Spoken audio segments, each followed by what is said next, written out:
ভারতে আসন্ন টি-20 বিশ্বকাপ আর টাইগারদের নিরাপত্তা, এই দুই নিয়ে যখন ক্রিকেট পাড়ায় চলছে নানা গুঞ্জন, ঠিক তখনই এসেছে এক বড় আপডেট। বাংলাদেশ কি শেষ পর্যন্ত ভারতে যাচ্ছে? চিঠির জবাবে আইসিসি আসলে কি জানালো বিসিবিকে?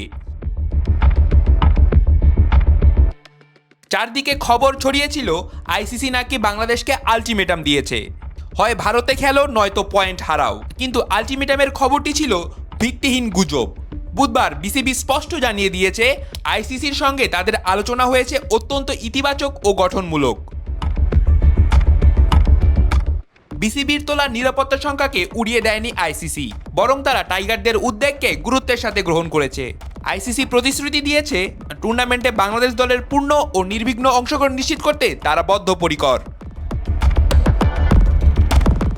আইসিসি আরও জানিয়েছে বিসিবির দেয়া প্রতিটি পরামর্শ ও মতামতকে তারা স্বাগত জানায়। টুর্নামেন্টের চূড়ান্ত নিরাপত্তা পরিকল্পনায় বাংলাদেশের প্রস্তাবগুলো তারা গুরুত্বের সাথে বিবেচনা করবে।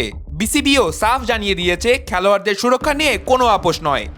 একটি সম্মানজনক ও বাস্তবসম্মত সমাধানের লক্ষ্যেই এগিয়ে যাচ্ছে দুই পক্ষ।